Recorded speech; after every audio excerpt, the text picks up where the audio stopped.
다음으로 당뇨가 있는 고혈압 환자들을 대상으로 시행된 UK-PDS 스터디와 어커드 트라이얼에 대해 말씀드리겠습니다. UK-PDS 스터디 결과 당뇨가 있는 고혈압 환자들을 대상으로 철저하게 혈압 조절을 하면 당뇨의 대혈관 합병증인 MI, 스트로크 같은 대혈관 합병증도 감소하였고 마이크로바스큘러 컴플리케이션인 레티노패시, 네프로패시 등도 감소하는 효과를 보여주었습니다. 다만 혈당은 철저하게 조절해도 마이크로바스큘러 컴플리케이션은 예방되지만은 대혈관 합병증은 예방하지 못하였습니다. 다만 비만한 당뇨 환자들을 대상으로 메포민을 사용하였을 때는 대혈관 합병증인 MI, 스트로크 등도 감소되는 효과가 있었습니다. 어코드 BP 트라이얼은 당뇨를 앓은 지 약 10년이 넘는 60대 고혈압 환자들을 대상으로 시행된 연구인데 이런 분들을 대상으로 혈압을 120 가까이 낮추었을 때 안타깝게도 심혈관 질환 예방 효과가 나타나지 않았습니다. 다만 뇌졸중 예방 효과는 있었는데요. 그러나 전체적인 심혈관 질환 예방 효과는 없었고 철저하게 혈압 조절 항군에서 항고혈압 약제에 의한 부작용이 좀 더 많이 발생하는 부작용이 있었습니다. CKD, 만성 공파병을 가지고 있는 고혈압 환자들을 대상으로 시행된 대표적인 연구가 MDRD 연구와 AASK 연구입니다. MDRD 연구 결과 혈압약을 사용해도 전반적인 심혈관 질환 예방 효과나 만성 공파병 진행 예방 효과는 나타나지 않았지만 다만 단백뇨가 있는 경우에는 혈압을 좀 더 조절하면 단백뇨 진행과 만성 공파병 질환 그리고 심혈관 질환 예방 효과가 나타났습니다. 아프리칸 아메리칸을 대상으로 시행된 AASK 연구에서도 혈압 치료를 좀 더 해도 전체적인 심혈관 질환이나 만성 공파병 진행 예방 효과는 나타나지 않았습니다. 다만 단백뇨가 동반된 경우에는 예방 효과가 있었습니다. 이를 통해 당뇨병 진료 지침에서는 당뇨 환자의 대혈관 합병증, 즉 MI, 스트로크 같은 대혈관 합병증 예방을 위해서는 혈압 조절이 매우 중요함이 아주 강조되기에 이르렀습니다.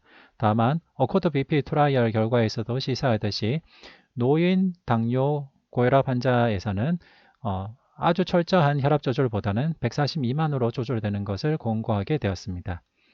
CKD 지침에서도 단백뇨가 없는 경우 일반적인 고혈압 조절 목표와 같게 제시가 되어 있지만은 단백뇨, 알부민뇨가 동반된 경우에는 좀 더 철저하게 혈압 조절을 권고하는 쪽으로 제시가 되어 있습니다. 다음에 발표된 연구가 온타겟 스터디입니다. 온타겟 스터디는 심혈관 질환이나 당뇨병을 동반한 고위험 고혈압 환자를 대상으로 텔밀사탄과 라미프릴을 비교한 연구입니다. 온타겟 스터디에서는 세 군을 비교하였고 텔미사탄 단독군, 라미프릴 단독군과 함께 텔미사탄 플러스 라미프릴 복합제군도 이 세 군을 비교하였습니다.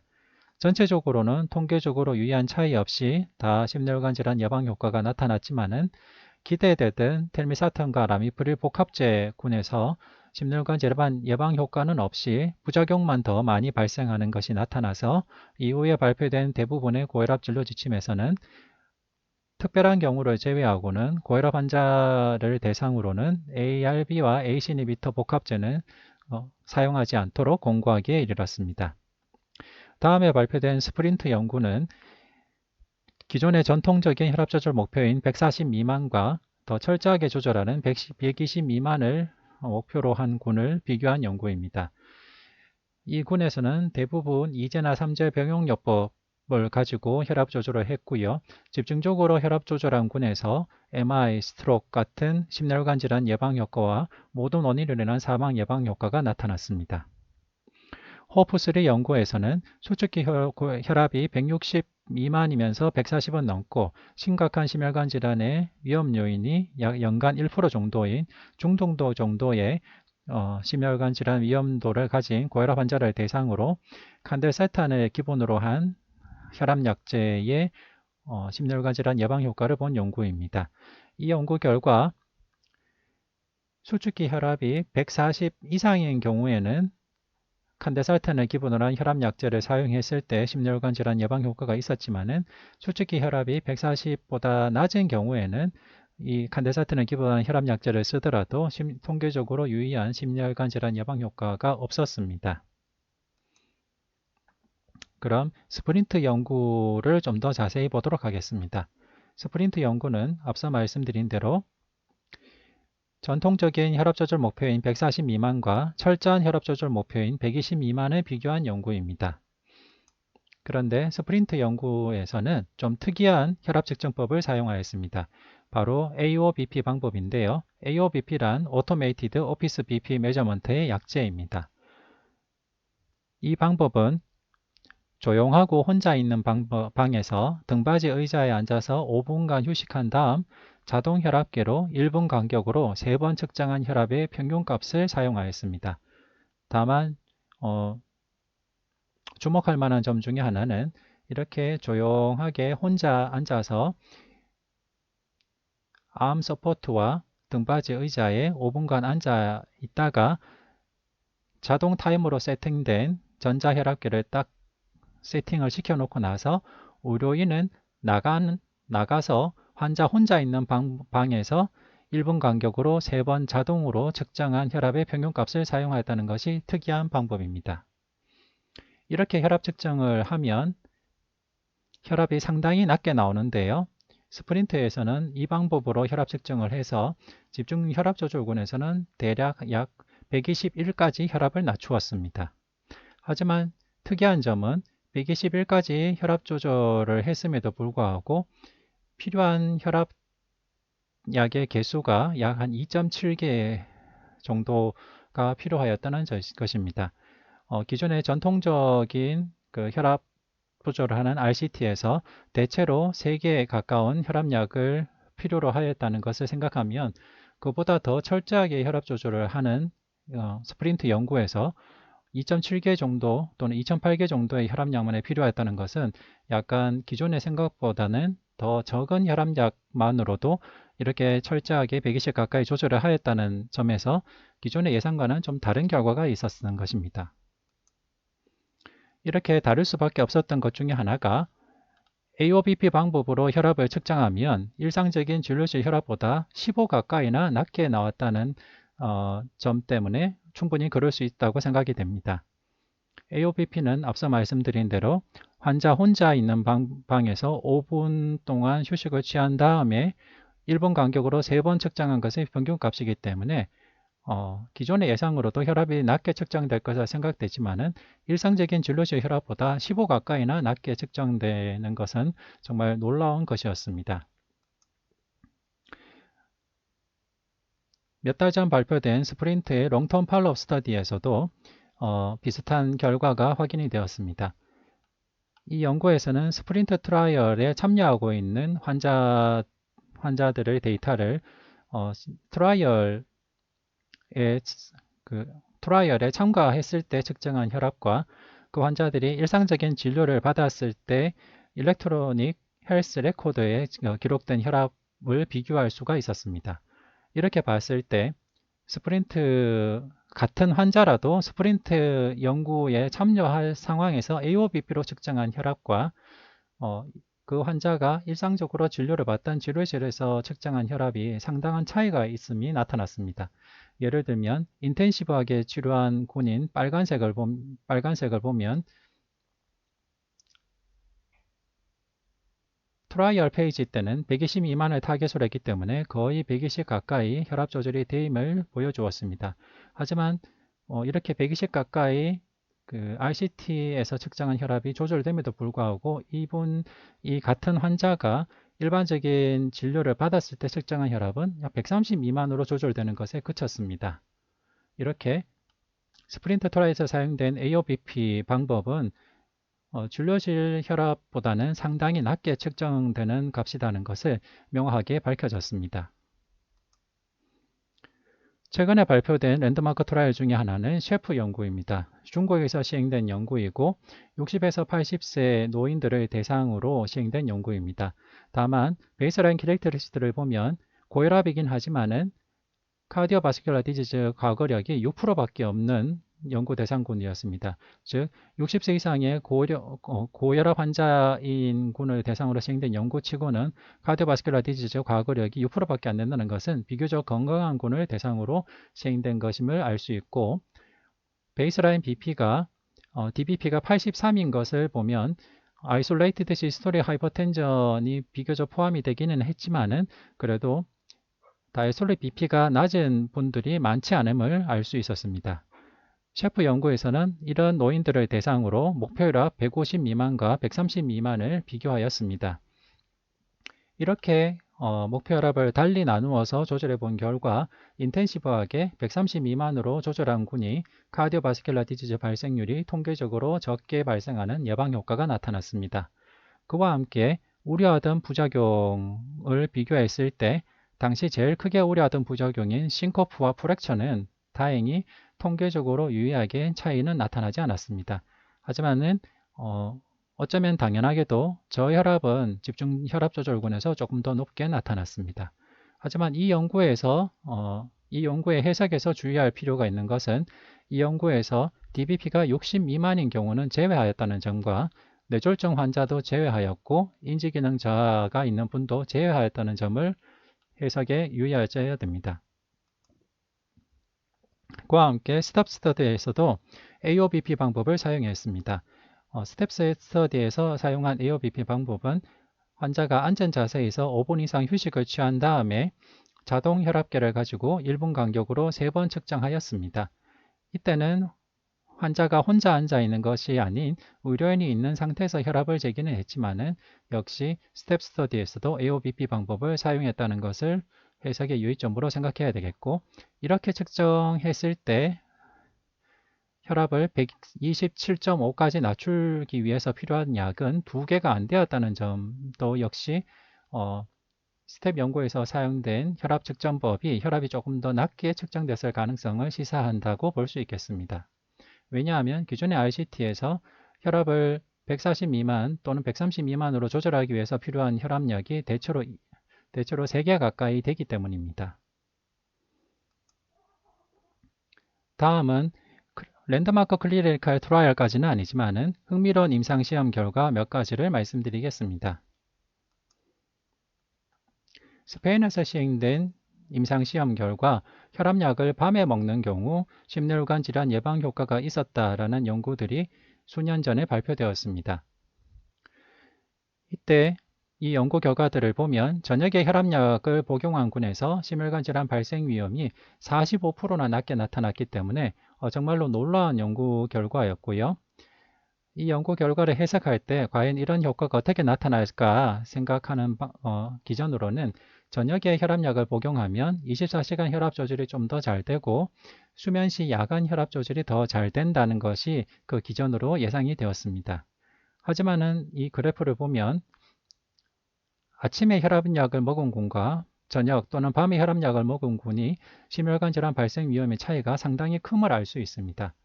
즉 45%나 낮았다는 것은 정말로 대단히 큰 차이인데요. 이 연구 결과들을 해석할 때 상당히 논란이 있었습니다.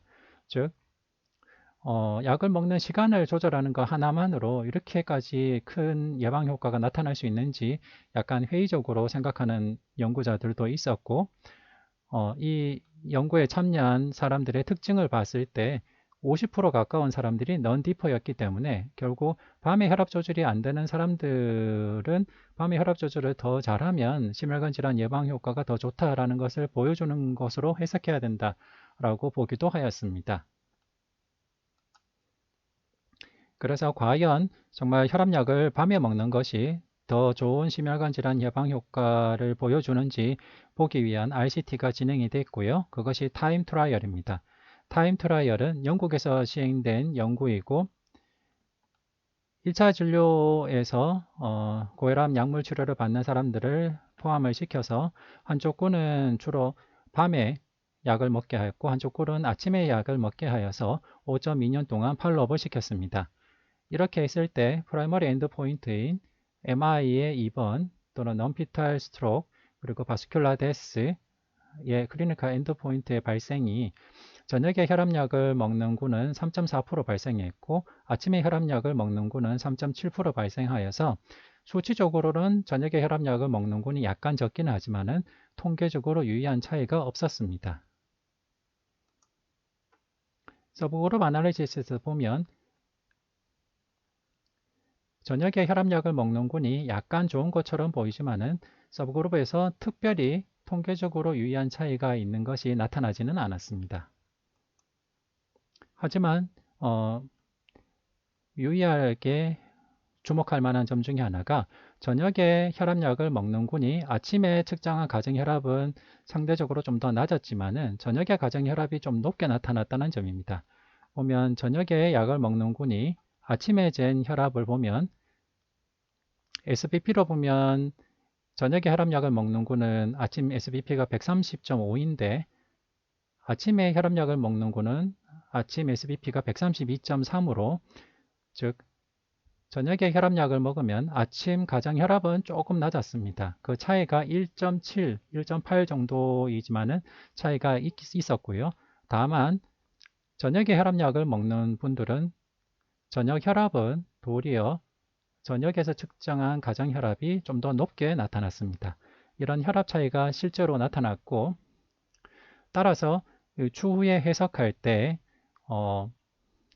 아침에 혈압이 높은 군은 아침에 혈압 조절이 잘 되지 않은 군은 저녁에 먹는 것이 좋겠다라는 것도 생각해 볼 수 있겠고 그리고 현대 진료 지침에서는 24시간 혈압 조절이 잘 되는 것을 상당히 강조하고 있는데 약제의 방광기나 그런 것들을 고려해서 약을 쓴다 하더라도 아직까지는 약을 먹는 시간에 따라서 혈압이 조절되는 시간대가 다르다. 즉 우리가 기대했던 것과는 달리 24시간 혈압 조절이 다 잘 되지는 않는다라는 것도 보여준 연구 결과입니다.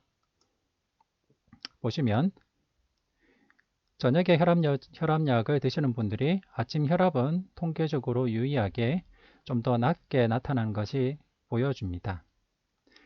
이처럼 저녁 투약군이 아침 가정 혈압이 낮았고 다만 저녁에 가정 혈압이 높았다는 것을 보면 추후에 시행된 RCT나 또는 여기서 사용된 약제들의 24시간 혈압 조절의 결과에 따라서 나중에 장기적으로 보면 저녁에 먹는 군이 조금 더 심혈관 질환 발생률이 감소될 수 있는 여지는 아직은 조금 남아 있다고 생각이 됩니다. 지금 몇 개의 RCT가 또 시행이 되고 있으니까 나중에 연구 결과들을 보면 되겠습니다. 하지만 중요한 메시지 중에 하나는 우리가 기대했던 것과는 달리 24시간 혈압 조절이 다 잘 되진 않는다. 그리고 24시간 혈압 조절을 위해서는 이 환자가 주로 어떤 시간대에 혈압이 높은지 함께 고려를 해야 된다라는 시사점이 있습니다. 즉 24시간 혈압 조절을 잘 하기 위해서는 혈압 약제절 생물학적 반감기도 고려를 해야 되는데 로살탄과 발살탄의 단점은 생물학적 반감기가 짧다는 것입니다. 생물학적 반감기가 비교적 높은 ARB 제제는 카델살탄, 올멜살탄, 아이발살탄, 텔미살탄인데요. 특히 아테놀롤 같은 경우에는 생물학적 반감기가 짧아서 혈압 변동성이 더 커지고 그에 연한 직간접적인 영향으로 스트로크 발생 위험이 좀 더 높은 것으로 알려져서 현재로서는 항고혈압 약제 1차 약제로는 더 이상 사용되지 않고 있습니다. 다만 생물학적 반감기가 긴 약제의 대표격인 암로디핀의 경우 생물학적 반감기가 근 이틀에 달하는 아주 반감기가 긴 약이며 이뇨제의 경우에는 널리 사용되는 하이드로클로로다이자이드가 생물학적 반감기가 상당히 짧은 약이고 반대로 클로로달리돈의 경우에는 생물학적 반감기가 근 이틀에 달하는 아주 반감기가 긴 약이라는 것을 알 수 있습니다. 이를 통해서 기존의 통념은 생물학적 반감기가 짧은 하이드로클로로다이자이드보다는 생물학적 반감기가 훨씬 긴 클로로달리돈이 심혈관 질환 예방 효과가 더 좋을 것이다 라는 예상이 있었습니다. 그와 함께 클로로달리돈의 경우 올레 스터디 같은 랜드마크 클리니컬 트라이얼에서 사용해서 심혈관 질환 예방 효과와 특히 탁월한 심부전 예방 효과를 보였기 때문에 전문가들은 하이드로클로로다이자이드에 비해서는 클로로달리돈이 더 좋은 심혈관 질환 예방 효과를 보일 것이다 라고 예상하고 있었습니다. 따라서 당시에 시행된 시스테마틱 리뷰와 메타아날리시스 결과를 보면 클로로달리돈이 심혈관 질환 예방 효과에 있어서 하이드로클로로다이자이드보다 더 우수하고, 그것은 비슷한 정도로 혈압을 낮춘다 하더라도 클로로달리돈군이 더 좋은 심혈관 질환 예방 효과가 있을 것이다 라고 생각하기에 이르렀습니다. 따라서 정말로 그런지 책 확인해보는 RCT가 나올 때까지는 하이드로클로다이자이드보다는 클로로달리돈이 더 좋을 것이라는 통념이 받아들여지고 있었는데요. 그 통념이 정말로 사실인지 확인해주는 RCT가 발표되었습니다. DCP 트라이얼이고 Direct Comparison 프로젝트입니다. DCP 트라이얼 결과 클로로달리돈군과 하이드로클로다이자이드군의 심혈관 질환 발생률의 차이가 없어서 결국은 차이가 없다라는 결론을 얻게 되었습니다. 세부적으로 보면 카플란 마이어 커브에서도 카디오바스큘러 디지즈 발생률의 차이가 없었고, 서브그룹 아나리시스에는 전체적으로는 차이가 없었지만은 다만 MI나 스트로크에 있었던 경우에는 클로로달리돈군이 좀 더 좋은 것을 시사하는 결과가 있었습니다. 하지만 MI나 스트로크에 있었던 군이 비교적 소수이기 때문에 과연 이것이 통계적으로 유의한 결과로 받아들여야 되는지에 대해서는 회의적인 전문가들이 많습니다. 기존의 통념과는 달리 클로로달리돈과 하이드로클로로다이자이드가 별다른 차이가 없었다는 결과를 보여준 것은 이 연구의 디자인에서 기인한 걸 수도 있습니다. 이 DCP 트라이얼은 기존의 하이드로클로로다이자이드를 먹는 사람들을 대상으로 시행됐고, 이 베이스라인 캐릭터리스틱에서 볼 수 있듯이 하이드로클로로다이자이드만 먹는 경우는 약 13% 정도밖에 되지 않았고, 그 외에 대부분의 연구 대상자들이 하이드로클로로다이자이드에 더해서 다른 약제를 같이 먹는 분들이었습니다. 그리고 고혈압 RCT에서 제일 중요한 혈압이 하이드로클로로다이자이드군과 클로로달리돈군에서 차이가 없었습니다. 이 때문에 혈압의 차이도 없었고 이미 이뇨제를 먹는 사람들이었고 대부분이 다른 혈압 약제를 먹는 경우였기 때문에 심혈관 질환 예방 효과가 차이가 없었을 가능성도 있습니다. 하지만 카디오바스큘러 디지즈 발생률이 양군이 거의 차이가 전혀 없었고 부작용은 클로로달리돈군에서 좀 더 많이 나타났습니다. 제일 대표적인 부작용은 하이포칼레미아입니다. 하이포칼레미아가 클로로달리돈군은 6%에서 나타났는데 하이드로클로로다이자이드군은 4.4%에서 나타나서 클로로달리돈군이 하이포칼레미아는 확실하게 더 많이 발생하였습니다. 다음으로 주목할 만한 연구 중에 하나는 항고혈압 약제 복합요법의 근거를 보여주는 연구들입니다. 과거에 이미 2중 복합제, 3중 복합제 연구들이 발표가 되었고 재작년에는 4제 복합제까지 연구 결과가 발표되었습니다. 쿼텟 연구, 즉 4중주 연구인데요. 고혈압 환자에 대한 표준 용량 단독요법 대 표준 용량의 4분의 1 혈압약분을 조합하는 4제 단일제 요법의 심혈관 질환 예방 효과를 본 연구입니다. 여기서 사용된 알약은 일베사탄 37.5mg, 암로디핀 1.25mg, 인다파마이드 0.625mg, 비소프로올 2.5mg입니다. 즉 보통 사용되는 표준 용량의 4분의 1만을 가지고 4중 복합제를 만들었고요. 단독요법 대조군은 알베사탄 150mg을 사용했습니다. 이렇게 했더니만 혈압의 차이가 4중 복합제를 사용한 군에서 솔직히 혈압이 더 낮게 조절이 되었고 혈압 조절률도 훨씬 높았습니다. 즉 140에서 90 미만으로 조절되는 혈압 조절이 4중 복합제를 사용한 군에서는 76%에서 혈압 조절이 되었지만은 단독 대조군에서는 58%만이 혈압 조절이 되어서 큰 차이가 나타났고 걱정되던 이상 반응에 의한 약물 중단에는 통계적으로 유의한 차이는 없었습니다. 하지만은 다중 복합제군을 먹는 군에서 이상 관련 치료 중단이 약간 더 많기는 했습니다. 이 연구에서 주목할 만한 점 중에 특징적인 것은 12주까지 추가 혈압 약물 복용입니다. 4중 복합제를 사용하면 12주까지 대부분의 환자들이 그 4중 복합제만으로도 혈압 조절이 잘 되었습니다.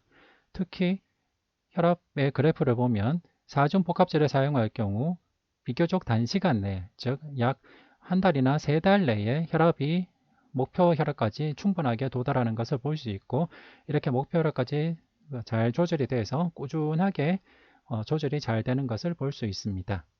즉 4중 복합제를 사용하면 초기부터 혈압 조절이 잘 되고 꾸준하게 그 4중 복합제 한 알로 혈압 조절이 장기간 잘 되는 것을 보여주었습니다.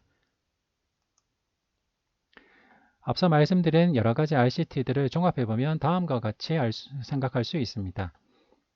심혈관 질환 위험이 높은 고위험군 또는 이미 심혈관 질환이 발생한 군의 경우에는 가능한 조기에 철저하게 혈압 조절을 하는 것이 더 심혈관 질환의 재발을 낮추는 효과를 기대할 수가 있을 것입니다. 그리고 정확한 혈압 측정의 중요성도 필요한데요.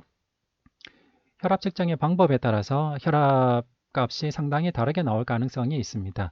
특히 진료실 밖 혈압 측정이 중요하고 진료실 밖 혈압 측정 중에서 좀 더 접근성이 높은 가정혈압의 중요함을 보여주는 연구들이 있고, 스프린트 연구처럼 AOBP 방법을 사용한 RCT의 경우에는 AOBP 방법을 사용한 그 혈압 측정법을 사용해야만 스프린트 연구 결과를 적용할 수가 있겠습니다. 그리고